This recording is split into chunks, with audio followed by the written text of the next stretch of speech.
and see what our Corbin Burns watch and see if he signed. So if you like me, certainly if you watch baseball and you're covering baseball, you're certainly looking to see what Burns is doing.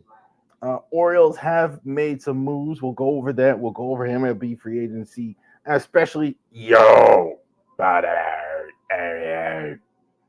because we're gonna go over that and see what the Orioles are doing.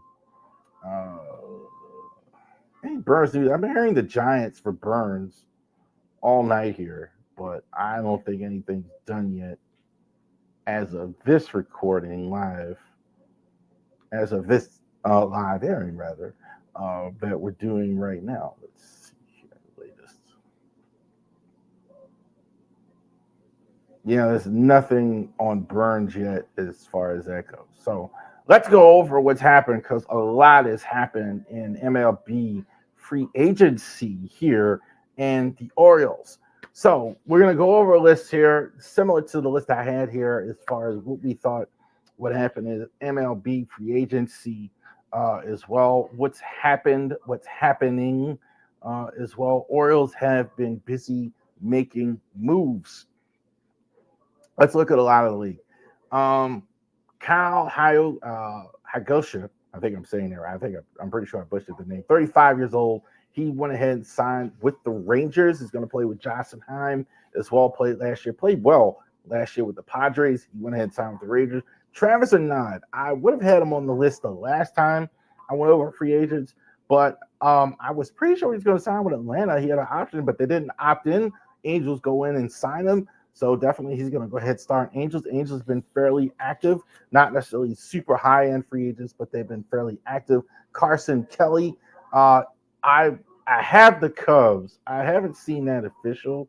I think but I've seen it in a couple places where he's signing with the Cubs or it's imminent with the Cubs. I think that's done with the Cubs. Yeah, everything I see is like nearing a deal, close to a deal with the Cubs.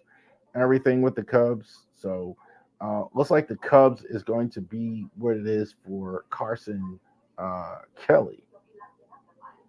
All right, back on screen there. All right, Danny Jansen played with the Red Sox last year, signed with the Rays. Look at that. Gary Sanchez signed with the Orioles as well. I was watching. I was watching Pigtown and Matt stream the other night. I'm still happy how Pigtown was killing Gary Sanchez in terms of like signing with the Orioles. Gary Sanchez has a reputation, bat, no glove. Very good young prospect with the Yankees organization years ago. Good bat, no glove. I think he's gotten better defensively. He can hit some home runs for you. Look, backup catchers aren't any good.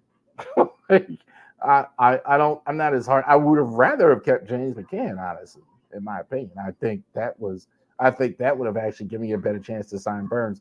So I kind of agree with that assessment. That you had a better chance to sign Burns. McCann obviously won't be back now. He's definitely going to look for another team. He is still out there. First base, nothing has happened yet. Pete Alonso is still out there, probably not going back to the Mets. Christian Walker probably not going back to the D-backs. Paul Goldschmidt probably not going back to the Cardinals.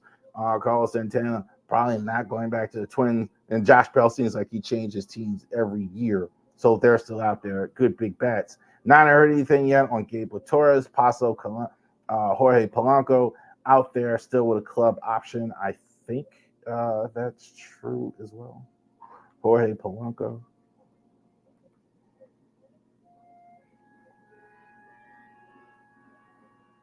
Yeah, I don't think he signed yet. So he definitely hadn't signed. I looked it up again. He hadn't signed yet. Brandon Drury, Whit Merrifield, they're backup options for somebody. They're probably not going to play as starters anywhere. Alex Bregman is getting a lot of interest, but I don't think the trigger has been pulled on him. He is far and away the best third baseman as well. I don't think the Astros bring him back. I think there's going to be a lot of interest in him. I got a kind of the feeling he signs in New York as well. Eugenio Suarez, I think good signing. I think they picked up the option with the D-backs, so he is going back there. J.D. Davis, I have at third. I didn't want to put like the same guys, who might play a different position at third. Last of the Yankees, not even with the Yankees, but McConnell, Rosario, I think they're backup options for someone as well. Willie Haynes, huge contract with the Giants. Giants have been trying to get guys. They've been really trying. They've been really, and they finally got one. They got a guy 30 years old that's going to help them. They need offense out there in San Diego. They tried a couple years. They've really been trying to sort of. They tried a couple years ago to get Carlos Correa, so they're definitely getting a guy that can actually help them on offense, go in the middle of the lineup. Kim is probably not going to sign back with the Padres. Interesting to see what happens there as well. Is he going to play short? Is he going to play second? So Ames is signed. I think now he's going to be more interest in him as far as a target. Kyle Farmer went ahead and signed with the Rockies as well, signed a 1-year deal. Rojas, Paul DeLong still out there as well. Options at shortstop. Oh, wow, Juan Soto. Again, during the podcast, it's funny, he kind of stole my thunder. I was going to mention Reggie Jackson, the great Reggie Jackson. Like when I was little, Reggie was this great hitter, big mouth, cocky, great power hitter. And the guy he reminds me of is Juan Soto. I think Juan is exactly like Reggie Jackson 2.0. And he did the same thing Reggie would have done. Took the biggest paycheck. Reggie just didn't care who it was. He was a mercenary. And that's exactly what Soto did, signing with the Mets, broke the hearts of the Yankees, which I have absolutely no problem with. That's a lot of money, though. I mean, that is $756 million. He had two teams offer him $250 million, $51 million per undeferred. Insane. That's a lot of money. I would say far and away the best offensive player on the market, so that's what they get.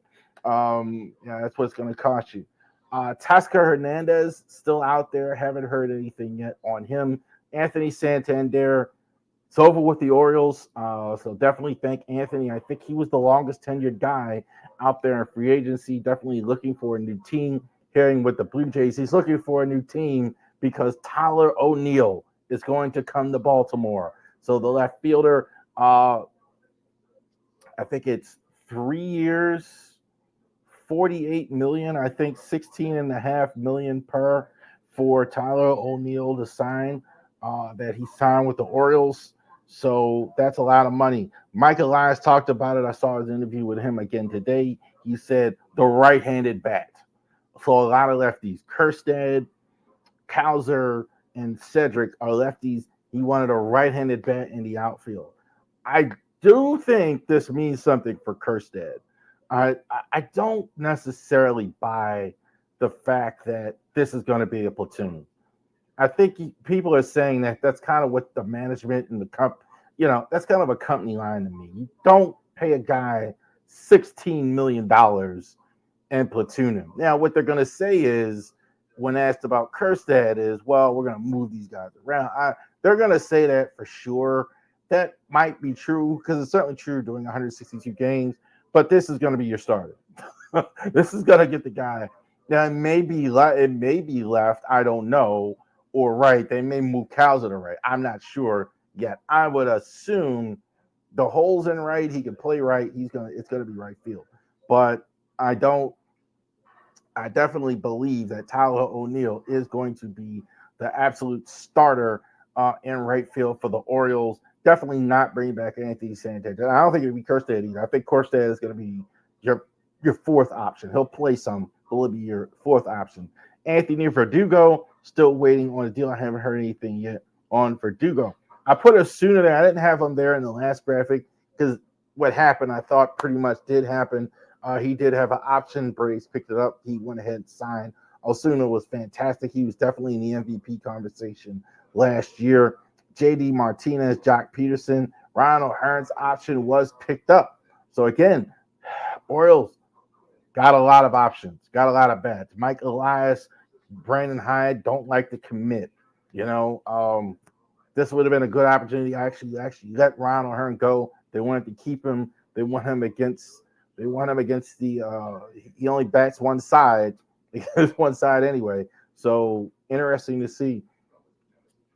Ronald Hearn, Justin Turner, Andrew McCutchen still out there as well at DH. Burns, believe it or not, is the last maybe big name to sign. Rosushi Sasaki has just got posted at the winter meetings. So this is just going on. His contract is going to be huge. The biggest reason is look at the age. He's only 23 years old, Philly. Still really young. I don't know if that's right, but he's still really young. He may get a 10-year deal as well. A lot of teams are going to be looking at him. They lost Soto. The Yankees actually did go ahead and sign Max Fried to an 8-year deal. Blake Snell was the first to signed with the Dodgers as well, going in that really stacked rotation. Shane Bieber is going back to the Guardians. I got it wrong there. I got Indians and I got Guardians. Nathan Eovaldi, I know a lot of us were actually looking for him. He didn't sign with the Texans. He signed back with the Rangers in Texas, so he's going to actually go back. Jack Flaherty is still out there. Not as much interest in Flaherty as I thought. I think that's about right. He's second tier. They were talking about him. I saw a lot of stuff that he was first tier, and it's about right. Shane Manaea is still out there with the Mets. Michael Walker is another guy, another good fallback guy, I think, would have been there. The Royals were smart enough to keep him. Yashi Kikuchi signed last year with the Blue Jays and with the Astros. Now the Angels went ahead and signed them. Max Scherzer is still out there. Samaki Sungo, I think, is out there also from Japan. Luis Severino, I do want to mention, signed a good contract with the A's. Now, ain't that nothing? You go ahead and sign the largest contract as soon as you leave Oakland on your way to Las Vegas at some point, I believe. The only one here I see that's been signed has been Clay Holmes. The fascinating part is he's another one to leap from Yankees to Mets. He's going to be in their rotation. That's something. That's a big surprise considering the fact that he was their closer. They took him out of the closer role, and so they're going to use him in the rotation apparently and leave because they got a lot of money to pay Diaz in the rotation at the end. So interesting to see what happens there, getting that taken care of. All right. So what does it mean?